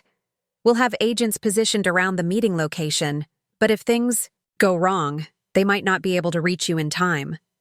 "I understand," I replied, though the words felt hollow. How could anyone really understand what it meant to voluntarily walk into a situation where your own death was a likely outcome? "The recording device Sarah will be wearing is state-of-the-art, but it has limitations," Agent Chen continued. "She needs to get Rodriguez talking about his past crimes, his threats against you, and his plans for the money. The more specific details she can get him to admit on tape, the stronger our case will be." What about the other victims, the families he's destroyed?" "That's why this is so important," Agent Chen said grimly. Rodriguez has been operating for at least 5 years, possibly longer. We've identified 7 potential victims across 4 states, but we've never been able to build a solid case against him. He's too careful, too good at covering his tracks.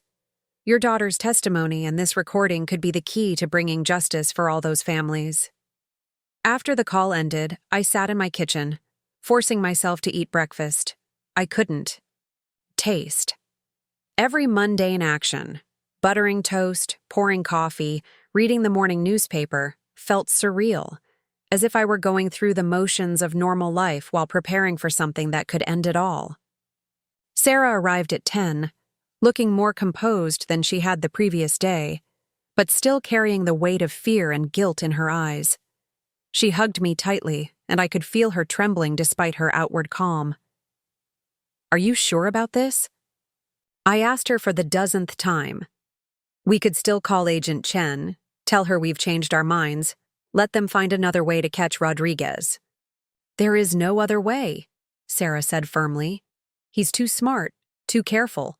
This is our only chance to stop him before he disappears forever or follows through on his threat to kill you." Agent Chen arrived an hour later with the recording equipment, a device so small it was virtually invisible once attached to Sarah's clothing. She ran through the technical details with practiced efficiency, testing the audio quality and explaining the signal protocols that would alert the FBI team if we needed immediate assistance. "Remember," Agent Chen said to Sarah, "your goal is to get him talking. Let him brag about how clever he's been, how he's manipulated both of you, how he's done this to other families. Criminals like Rodriguez have enormous egos. They love to explain how superior they are to their victims." "And if he becomes suspicious?" Sarah asked. "Then you abort immediately," Agent Chen replied. "Signal us, and we'll move in. Your safety is more important than any recording." The meeting was set for 2 p.m. at a luxury hotel downtown, neutral territory that Rodriguez had chosen, probably because he thought it would be easier to control. Sarah would arrive first, ostensibly to finalize the trust fund transfer documents. I would join them 30 minutes later to sign the papers. Rodriguez would want to be present to ensure everything went according to his plan, and that's when Sarah would try to get him talking. We drove to the hotel in separate cars, maintaining the fiction that this was a legitimate business meeting rather than an elaborate trap. I parked in the hotel garage and sat behind the wheel for several minutes, trying to calm my racing heart. Through the earpiece Agent Chen had given me, I could hear Sarah's voice as she entered the hotel lobby. "I'm here," she said softly. "He's already waiting in the restaurant. He looks confident, relaxed. I don't think he suspects anything." "Good," came Agent Chen's voice through the earpiece. "Take your time. Let him think he's in control. Remember, we're listening to everything." I made my way through the hotel lobby, past elegant furniture and expensive artwork, feeling like I was walking through a dream. The restaurant was busy with the lunch crowd, providing perfect cover for our operation. Sarah was sitting at a corner table with a man I'd never seen before but who could only be Michael Rodriguez. He was handsome in a calculated way, well-dressed, perfectly groomed, with the kind of smile that probably charmed victims right up until the moment he destroyed their lives. When he saw me approaching, he stood and extended his hand with practiced warmth. "Mrs. Green," he said, his voice smooth and confident. "I'm Marcus Rodriguez. I'm so sorry we haven't had a chance to meet before now. Sarah's told me so much about you." Even knowing what I knew about him, I was struck by how believable his performance was. If I hadn't learned the truth about his identity and intentions, I might have been completely fooled by the concerned boyfriend act. "Please, sit down," he continued, pulling out my chair with old-fashioned courtesy. "Sarah's been explaining the situation with the trust fund. I want you to know that I completely understand your position as a protective mother." I took my seat, marveling at his audacity. Here was a man who'd threatened to have me murdered, sitting across from me and playing the role of the understanding future son-in-law. "I appreciate that," I said carefully. This is a big decision for our family. Of course it is, Rodriguez replied smoothly. $8 million is a significant sum. You want to make sure it's going to someone who understands its value and will use it responsibly. Sarah leaned forward slightly, and I could see the tension in her shoulders despite her composed expression. I was just telling Marcus about the legal complexities involved in early distribution of trust funds, she said. He's very interested in the process. Rodriguez smiled, and there was something predatory in his eyes that made my skin crawl.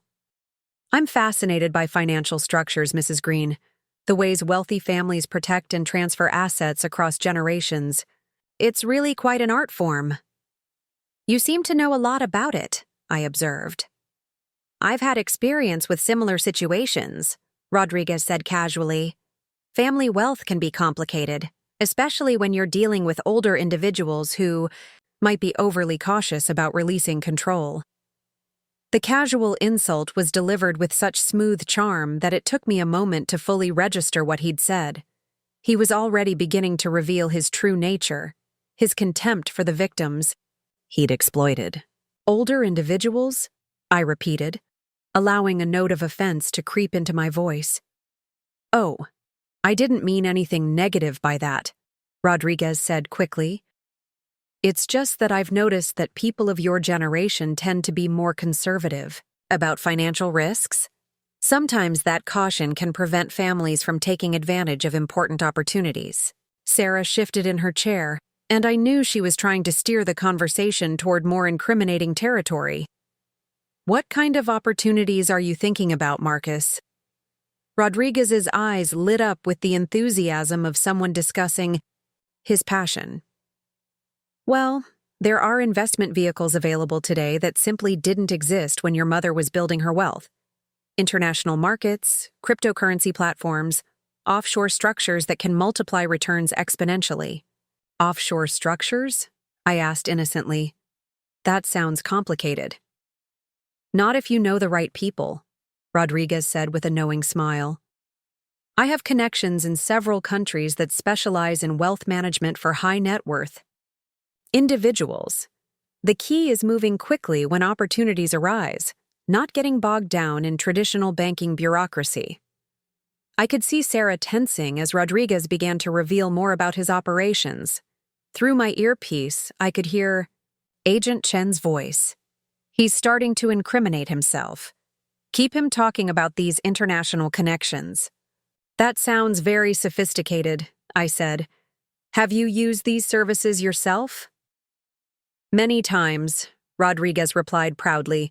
In fact, just last year, I helped a family in Florida restructure their entire estate to take advantage of some exceptional opportunities. The patriarch was initially resistant. You know how stubborn elderly individuals can be about change. But once we convinced him to transfer control to his son, the results were remarkable. What happened to the father? Sarah asked, her voice carefully neutral. Rodriguez shrugged casually. Unfortunately, he passed away in a car accident shortly after the transfer was completed. But his family benefited enormously from the restructuring we'd implemented. Sometimes these things work out better than anyone could have planned. The callous way he discussed what was almost certainly murder made my blood run cold. This man was talking about ending someone's life as if it were a fortunate coincidence rather than a calculated crime. How tragic, I managed to say. The timing must have been very difficult for the family. Well, grief is always challenging, Rodriguez said with false sympathy. But financial security can help ease that burden. The son was able to use the inherited wealth to provide for his mother's care and secure his own future. In the end, everyone benefited from the father's decision to trust his family's judgment about what was best for their wealth.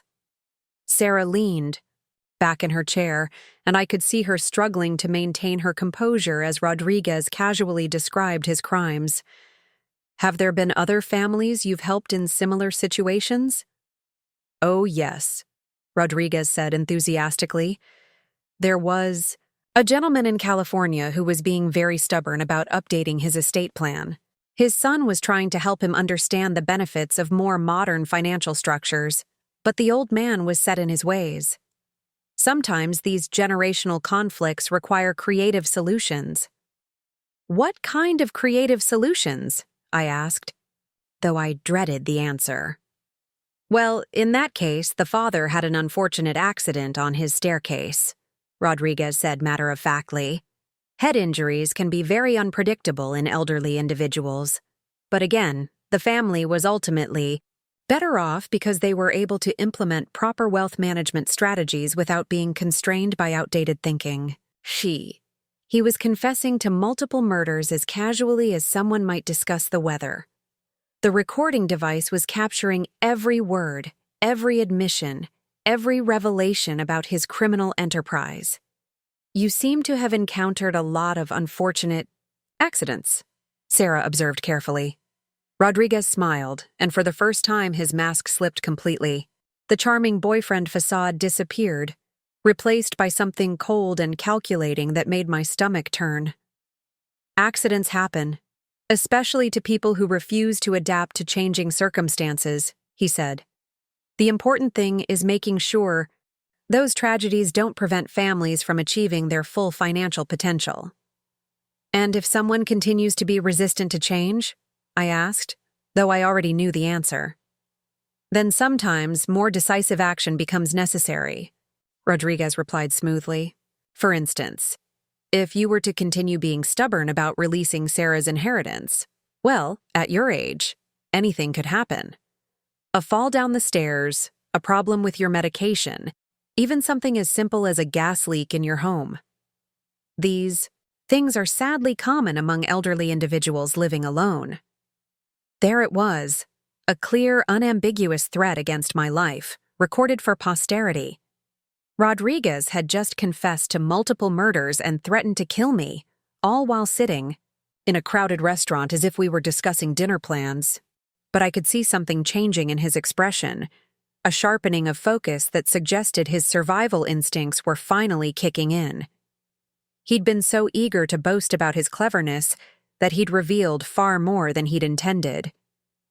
You know, he said slowly, his voice taking on a more dangerous edge, this conversation has been very interesting, but I'm starting to wonder if you're both taking this situation as seriously as you should be. Sarah's hand moved slightly. The signal, Agent Chen had taught her to indicate immediate danger, but Rodriguez was faster than any of us had anticipated. In one smooth motion, he reached into his jacket and placed something on the table that made my heart stop. It wasn't a gun, as I'd feared, but something equally terrifying. A small electronic device with a blinking red light. This is a signal detector, Rodriguez said calmly, and it's telling me that someone at this table is wearing a recording device. Now that's very disappointing, because it means this lovely family reconciliation isn't quite what it appears to be. Sarah went pale, but she didn't break character. I don't know what you're talking about. Of course you don't, Rodriguez said with mock sympathy. Let me guess. The FBI approached you after discovering my real identity. They offered you immunity in exchange for cooperation. They convinced you that you could be a hero by helping them catch the big bad criminal. He leaned back in his chair, completely relaxed despite having just exposed our entire operation. The problem with federal agents is that they always underestimate their targets. They think we're just greedy criminals who can't resist bragging about our crimes. What they don't understand is that some of us are professionals who've survived this long by being smarter than they are. Through my earpiece, I could hear Agent Chen's urgent voice. Teams are moving in. Keep him talking for 30 more seconds. But Rodriguez was done talking. He stood up smoothly, straightening his jacket as if he were simply concluding a pleasant business meeting. Mrs. Green, it's been a pleasure meeting you, he said with chilling politeness. Sarah, I'm disappointed in your choice to betray our relationship, but I understand that family loyalty can be complicated. You're not leaving, Sarah said desperately. The FBI is surrounding this building. There's nowhere for you to go.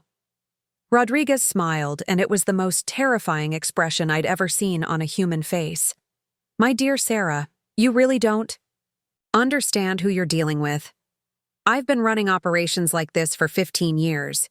Do you think this is the first time law enforcement has tried to trap me? He reached into his other jacket pocket and pulled out what looked like a garage door opener. This little device is connected to several packages I placed around this hotel earlier today. If I press this button, everyone on this floor will have about 30 seconds to live. The restaurant continued buzzing with normal lunchtime conversation around us, completely unaware that a madman was threatening to blow up the building. Rodriguez had planned for this contingency, prepared for the possibility that his operation would be discovered. "You're bluffing," I said, though my voice came out as barely a whisper. "Am I?" Rodriguez asked pleasantly. "Would you like to test that theory? Because I have nothing left to lose at this point. My operation is blown, my cover is compromised, and I'm facing multiple murder charges. What's a few dozen more victims if it means I can disappear permanently?" Through my earpiece, I could hear chaos as Agent Chen coordinated with the bomb squad and evacuation teams. But they were too far away, moving too slowly. Whatever happened in the next few minutes would be decided by the three of us sitting at this table. "What do you want?" Sarah asked, her voice steady despite the terror in her eyes. "What I've always wanted," Rodriguez replied.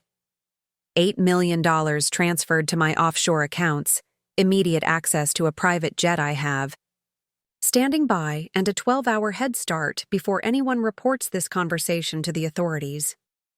"And if we refuse?" Rodriguez's finger hovered over the button. "Then everyone in this building dies, including the two of you. At least my death will be quick and clean, which is more than I can say for the slow, painful methods I had planned for your mother." I looked at Sarah, saw the anguish in her face as she realized that her attempt to trap Rodriguez had instead put dozens of innocent people in mortal danger. This was my fault as much as hers. I'd been so focused on protecting my wealth that I'd underestimated the monster we were dealing with. But then I noticed something Rodriguez hadn't seen. Behind him, moving with careful precision through the restaurant, was a figure I recognized from the hotel security footage Agent Chen had shown us. Not an FBI agent, but a bomb disposal expert, approaching our table with the kind of focused calm that comes from years of defusing explosive devices. I needed to keep Rodriguez talking for just a few more seconds. "The money is in trust," I said desperately. "Even if I wanted to transfer it immediately, there are legal procedures, authorization, requirements. It could take days to access that much cash." "Then you'd better start making phone calls," Rodriguez said coldly. "Because if those funds aren't in my accounts within 6 hours, everyone you've ever cared about is going to pay the price for your stubbornness." "6 hours isn't enough time," Sarah protested. "The banks, the trustees, the legal documentation." "Then you'll have to be very persuasive," Rodriguez interrupted. "I'm sure your mother's business connections will be motivated to expedite the process when they understand what's at stake." Behind him, the bomb expert was now close enough to act. I saw him signal to someone across the restaurant, then begin moving toward our table with purposeful steps. But Rodriguez's survival instincts were sharp. Something in my expression must have given away what was happening, because he suddenly spun around just as the expert reached for him. What happened next unfolded in slow motion. Rodriguez's finger moved toward the detonator button. The bomb expert lunged forward, grabbing for Rodriguez's wrist. Sarah screamed and dove toward me, trying to shield me with her body. The two men crashed into our table, sending dishes and glasses flying. Other diners began screaming and running for the exits as they realized something was terribly wrong. Through the chaos, I could see Rodriguez and the expert struggling for control of the detonator. Then I heard the sound that would haunt my dreams for years to come, the sharp crack of breaking bones as the expert's hand closed around Rodriguez's wrist with devastating force. Rodriguez screamed in pain and rage, but his fingers went limp, and the detonator clattered to the floor. FBI agents swarmed the restaurant from every entrance. their weapons drawn and their voices raised in commands for everyone to get down. The bomb expert kicked the detonator away from Rodriguez's reach and pinned him to the floor with professional efficiency. "Michael Rodriguez, you're under arrest," Agent Chen announced as she appeared beside our overturned table. "You have the right to remain silent." But Rodriguez wasn't silent. Even with his wrist clearly broken and federal agents holding him down, he continued to rage against what he saw as an unfair defeat. "You think this is over?" he snarled, looking directly at me with eyes full of hatred. "You think catching me solves anything? There are others like me, Mrs. Green. Others who know how to identify wealthy, isolated targets. Others who know how to use family members as weapons. This isn't the end. It's just the beginning." Agent Chen roughly hauled Rodriguez to his feet, but his words had already hit their mark. Even in defeat, even facing life in prison for multiple murders, he'd found a way to plant seeds of fear that would take root in my mind. As Rodriguez was led away in handcuffs, Sarah and I clung to each other amid the wreckage of our elaborate trap. We'd succeeded in our mission. Rodriguez was captured, his crimes were recorded, and justice would finally be served for all his victims. But the cost of that victory was higher than either of us had anticipated. The bomb squad spent 4 hours searching the hotel before declaring it safe. Rodriguez had been bluffing about the explosives, using our fear against us just as he'd used everything else. But the psychological damage was real and lasting. Both Sarah and I would require months of therapy to recover from the trauma of that confrontation. The legal aftermath took nearly a year to resolve. Rodriguez was ultimately convicted on 7 counts of murder, multiple counts of fraud and extortion, and dozens of other charges related to his criminal enterprise. The evidence we'd gathered led to the arrest of 12 other individuals involved in his operation, effectively dismantling a network that had been preying on elderly victims across the country. Sarah's cooperation with the FBI earned her immunity from prosecution, but the guilt and shame of her role in Rodriguez's scheme would take much longer to heal. She resigned from her job, entered therapy, and spent months rebuilding not just our relationship, but her entire sense of who she was as a person. The trust fund remained intact, its original terms unchanged. But neither Sarah nor I cared about the money anymore. We'd learned that wealth without wisdom is worthless, that family bonds are more valuable than any financial security, and that love must sometimes be protected with boundaries rather than blind devotion. Today, 3 years later, Sarah works as a victim's advocate, helping other families recover from financial fraud and elder abuse. She never married. The experience with Rodriguez left her unable to trust romantic relationships for a long time. But she's building a life based on genuine purpose rather than material ambition, and I'm proud of the person she's become. For me, I've restructured my entire approach to wealth and family. The trust fund now supports a foundation dedicated to protecting elderly individuals from financial predators. My business has shifted focus toward education and prevention rather than pure wealth accumulation. And I've learned to value human connections over financial achievements. But Rodriguez's final words still echo in my mind sometimes, in the dark, hours before dawn when old fears resurface. He was right that there are others like him, other predators who know how to identify vulnerable targets and exploit family relationships. The price of security, I've learned, is eternal vigilance. The daughter I thought I'd lost to greed and manipulation was actually a victim herself, trapped in a web of blackmail and coercion that nearly destroyed us both. The trust fund I'd created to protect her became the very weapon used against me. And the love I thought was unconditional proved to have limits when tested by fear and desperation. In the end, we saved each other, not through grand gestures or dramatic confrontations, but through the quiet courage to admit our mistakes, forgive our failures, and choose each other over the money that had nearly torn us apart. The trust fund still exists, worth more now than when Rodriguez tried to steal it. But its real value isn't measured in dollars anymore. It's measured in the knowledge that sometimes the greatest gift you can give someone you love is the strength to say no when they ask for the wrong things. And sometimes, the most precious inheritance isn't money at all. It's the wisdom to recognize the difference between love and manipulation, between family and predators, between protection and control. Sarah will inherit everything I've built when I'm gone. But more importantly, she's inherited the knowledge of how to protect it, how to use it wisely, and how to ensure it serves love rather than enabling its destruction. That's a legacy worth more than $8.2 million. That's a legacy worth everything I've learned about the true price of unconditional love. Up next, you've got 2 more standout stories right on your screen. If this one hit the mark, you won't want to pass these up. Just click and check them out.